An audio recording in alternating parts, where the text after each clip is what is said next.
Coming up on The World Today. NATO chief Jens Stoltenberg warns members of China's military rise as a systematic challenge. Trial begins for ousted Myanmar leader Aung San Suu Kyi 4 months after the military takeover in the country. Plus, Israeli Prime Minister Benjamin Netanyahu not yet ready to let go of his seat as Prime Minister as a new government takes over in the country.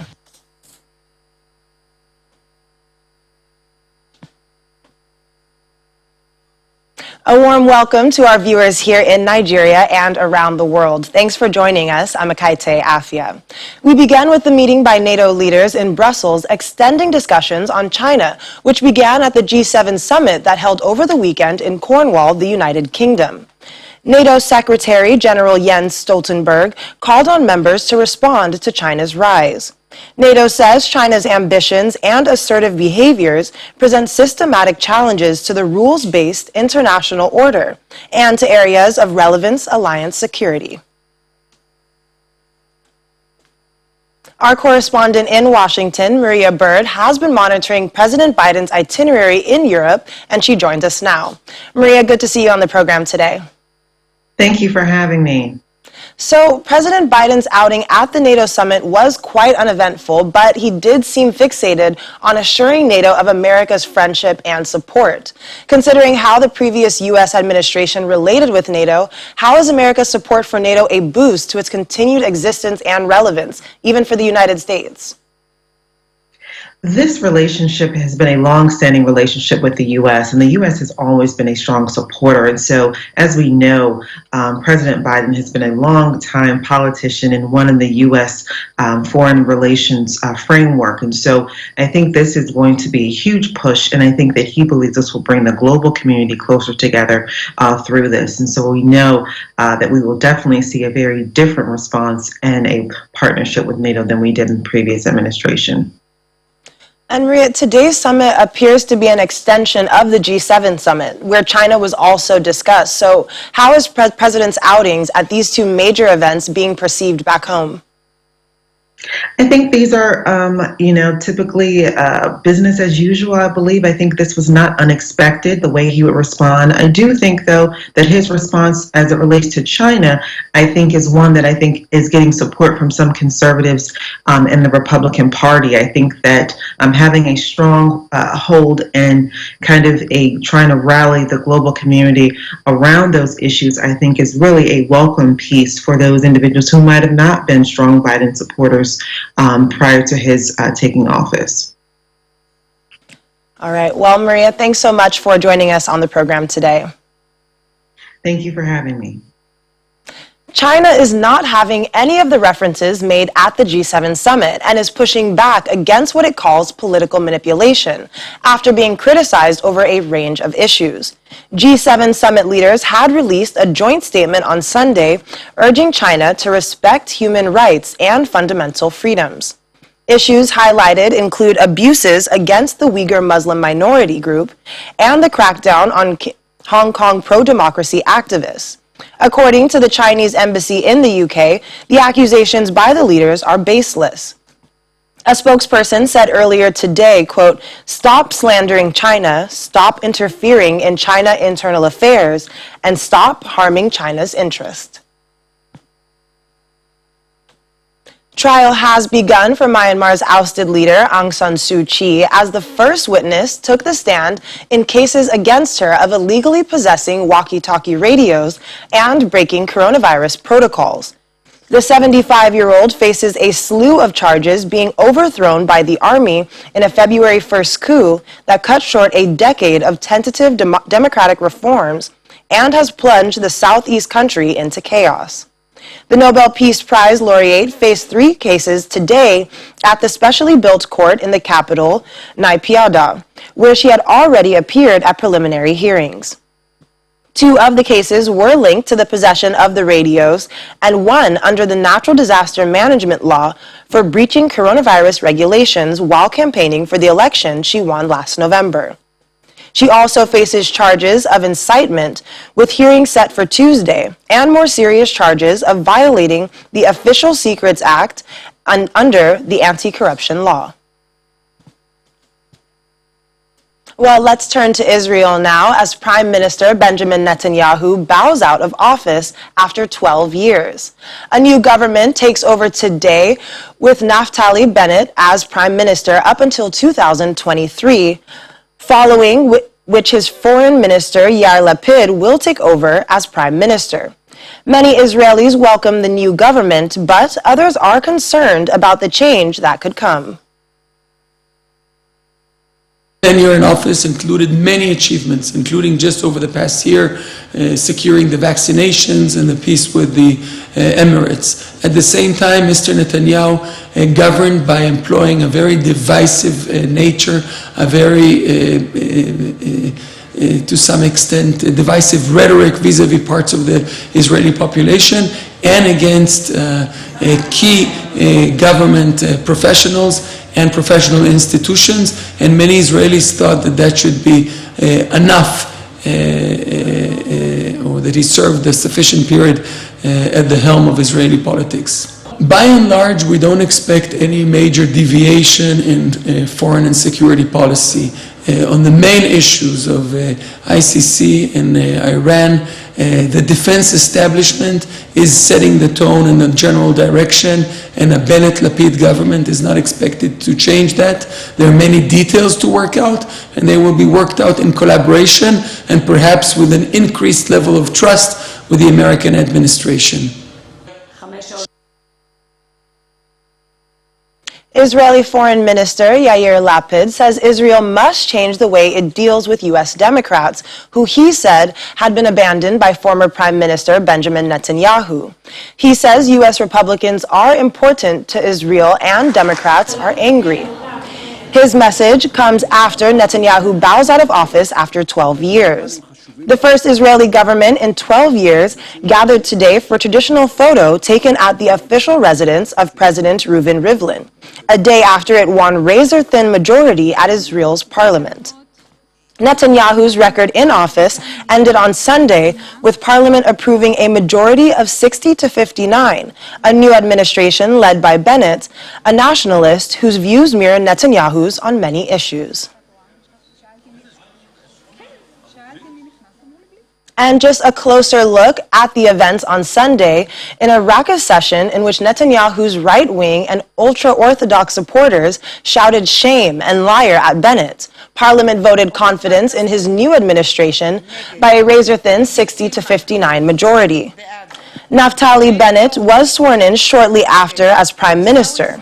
His alliance includes, for the first time in Israel's history, a party that represents its 21% Arab minority.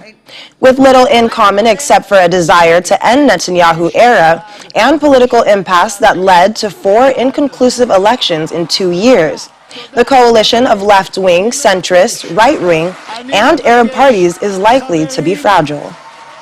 Israel's longest-serving leader, Netanyahu, was prime minister since 2009, after a first term from 1996 to 1999.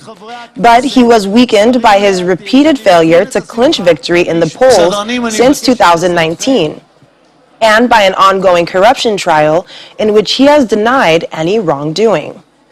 Under a coalition deal, Bennett will be replaced as prime minister by centrist Yair Lapid, who's 57, in 2023. The new government, formed after an inconclusive March 23rd election, plans largely to avoid sweeping moves on hot-button international issues, such as policy towards the Palestinians, and to focus on domestic reforms.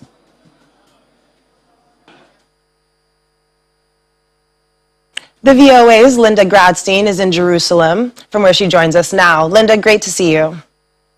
Yes, you too. So I imagine Israelis are split in the vote of confidence in the news about the new government, but are the majority happy to see Netanyahu out of office as prime minister? I think Netanyahu still has a strong base. I think it's important to remember that his Likud party was the party that gained the largest number of seats, but he was not able to cobble together a coalition. I think the majority of Israelis don't want another election, and the alternative to the current government was another election. There were 4 elections in less than 2 years. And I also think that a lot of Israelis felt that, okay, he was in power for 12 years. It's time for someone else. It's time for sort of new blood.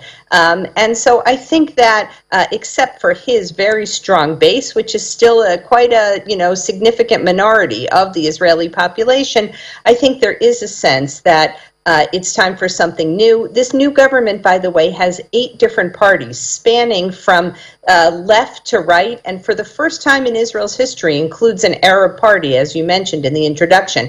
That's the Ra'am party, headed by Mansour Abbas, which is actually a representative of the Islamists. And that's really breaking a certain barrier, the fact that an Arab party is joining the government. So I think there's a sense that there's kind of a breath of fresh air and people want to move forward. Well, to the outside world, Mr. Netanyahu has been instrumental to keeping Israel's enemies at bay. His hardline policies against Israel's Arab neighbors are believed to have protected Israel. Do you think Israel's reputation in the Middle East could change with this new government? I really don't think so. I mean, there's not a lot of difference between the policies of Netanyahu and the policies of the incoming Prime Minister Naftali Bennett, who, by the way, is only 49 years old, and his parents are American. I always kind of like that detail. And they are American immigrants to Israel from San Francisco. He's also the first Prime Minister who is a Jewishly observant. He wears a kippah, a skull cap, and keeps Shabbat. I don't think we're going to see a major difference on Iran or anything else. And, I think that what's really led to Israel's deterrence is more Israel's very strong army and air force and, Israel being a nuclear power more than actually the personality of Netanyahu. Well, Netanyahu has said that he would be back. So what scenarios could we see that could make that happen? Well, as you mentioned, the government only has a razor-thin majority of 60 to 59.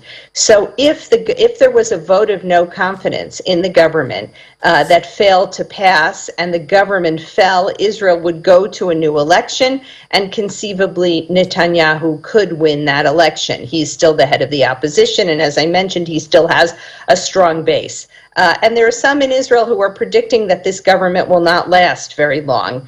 I personally think that it will. I think that people are just tired of another election. I think it's possible that the ultra-Orthodox parties, which are now outside the government, could join the government, giving it a stronger majority. Some of the other Arab parties could join. So what looks like a razor-thin majority right now, I think, could expand. However, if there was some sort of a major crisis and there was a vote of no confidence in the government, then Israel would go to new elections. But again, I don't think that's very likely, at least right now. All right. Well, Linda, thanks so much again for joining us today on the program, and do stay safe out there. Thank you very much. My pleasure. Still to come on The World Today.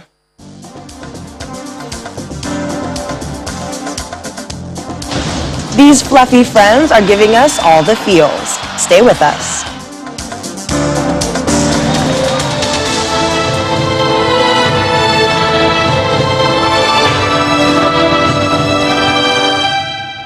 Thanks for staying with us. You're watching The World Today on Channels Television. More than 60 million people have been vaccinated against the coronavirus in England. Many of the people receiving the jab between December 8th and June 13th. This comes as the country may change its mind on implementing the final stage of lockdown planned for June 21st. Here's the global update. Clinical trial. Novavax Inc. has reported late-stage data from its US-based clinical trial showing its vaccine is more than 90% effective against COVID-19 across a variety of variants of the virus. States and Mexico puts Novavax on track. Novavax says it's on track to produce 100 million doses per month by the end of the third quarter of 2021 and 150 million doses per month in the fourth quarter of this year. Concerns of both industry leaders and citizens in England are growing as the government sets to delay the easing of lockdown. Originally set to begin from June 21, easing of lockdown measures will now be pushed back by 4 weeks to allow more people to be vaccinated and have second doses amid the rising cases of the Delta variant.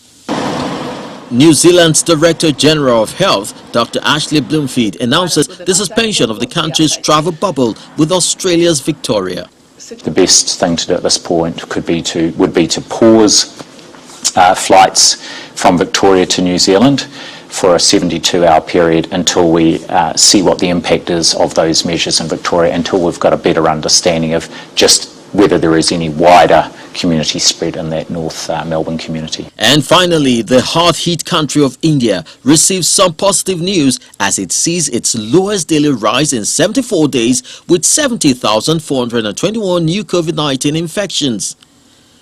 However, the number of daily fatalities continues to stay very high with 3,921 deaths reported in the last 24 hours.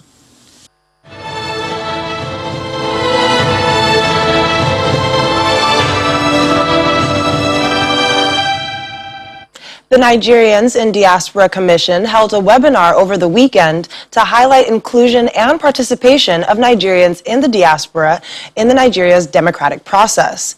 NIDCOM Chairman Abike Dabiri Erewa promised that the Commission would continue to engage the diaspora, particularly women and youth, as a recently approved diaspora policy provides a holistic map for constructive diaspora engagement. She also echoed the need for diaspora voting, as the issue was exhaustively tabled at the recent public hearing on constitutional amendments. One of the speakers at the webinar was former UK High Commissioner to Nigeria, Paul Arkwright, who commended President Muhammadu Buhari for being on the path of democratic progress, with a lot of improvement in the years to come. Yes, at this point in time in our democracy, there are frustrations, there's some measure of anger, people expect more from government, and that is understandable. But the key thing is, as we have heard the president say, in the last 2 days has been talking to us through various platforms, it is the responsibility of government, and everything will be done and must be done, particularly to tackle the issue of insecurity, the issue of creating jobs, the issue of tackling corruption, and other things that this administration promised. So for us in the diaspora, it's also history in the making, because for the first time you have a commission that is strictly for the diaspora. We say we have millions of diaspora doing so well, like you all on the screen. What can we do to harness these resources for the growth and development of our country? Many emerging democracies have issues, but I think Nigeria is clearly on the right path, and that is a very impressive achievement. I've seen that for myself. I have observed a number of regional and state elections in my time. And by and large, those have worked well, and international observers, such as myself, have declared that those elections were, broadly speaking, free and fair. So let's look at those positive sides and celebrate those achievements. You could say, therefore, that the glass is half full. But if it's half full, that means that improvements can be made. In the Panzi Hospital and Rehabilitation Center in Bukavu, Democratic Republic of Congo, women dance as a form of therapy. The center was founded by Denis Mukwege, a Congolese gynecologist who won the Nobel Peace Prize in 2018 for his efforts to end the use of sexual violence as a weapon of war and armed conflict.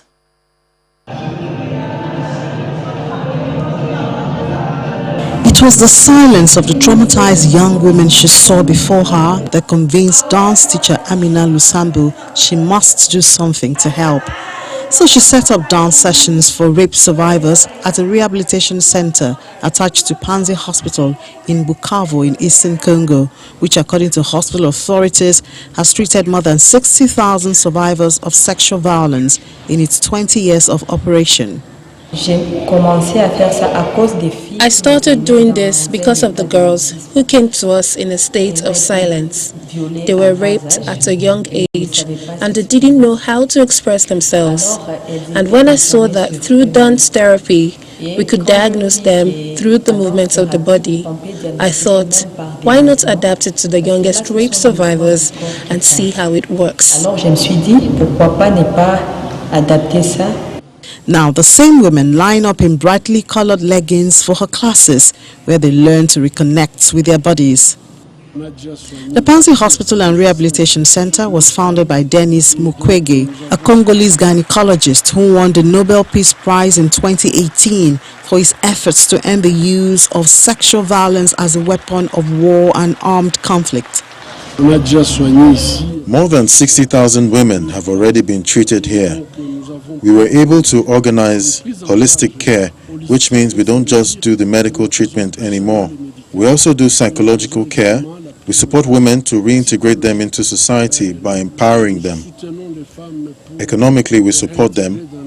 And then the fourth pillar of our holistic care is that we accompany them before the judges. One 20-year-old woman in Lusambo's class says dancing has released her from the pain and fear she held inside, allowing her to sleep peacefully and smile again. When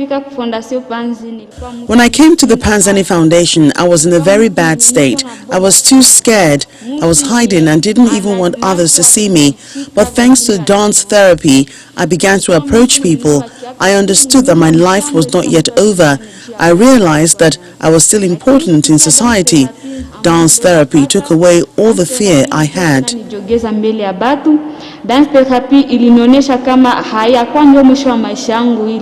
Experts say Congo has made some progress in combating sexual violence. Several high-level militia and army commanders have been prosecuted for rape in recent years, but the problem remains pervasive. According to the United Nations, the reasons for the prevalence of rape in eastern Congo are complex, but the eroded status of women and fragmented command structures within militia and state security forces have led to its use as a militia tactic. If you're a dog lover, you'll probably be interested in this next story, as this cute, fluffy Pekingese with a black and brown face and soulful eyes named Wasabi has won Best in Show at the Westminster Kennel Club Dog Show in Tarrytown, New York. A Whippet named Bourbon came in second, winning the reserve prize at the 145-year-old competition. This year marked the first time the show was not held in Manhattan. Due to the COVID-19 pandemic, organizers moved the show from its usual Madison Square Garden digs to the 19th century Lyndhurst Mansion by the Hudson River in Tarrytown, and delayed it from February so it could be held outside. Held annually since 1877, the show is one of the oldest and most popular sporting events in the United States. Dogs from more than 200 different purebred breeds can compete, with judges determining which contenders best conform to their breed's standards. Are we going to Nobu now? Yes, we're going to go to Nobu and bring sushi. What you saw as our judge saw. Wow. I think it goes down to what I said before. It's a personal preference and appreciation. I'm going to say, Pekingese is a very complicated breed with all of the details that one needs to create in their dogs. And I think as a breeder, Pat Trotter would have appreciated that. What's hard to get is highly valued.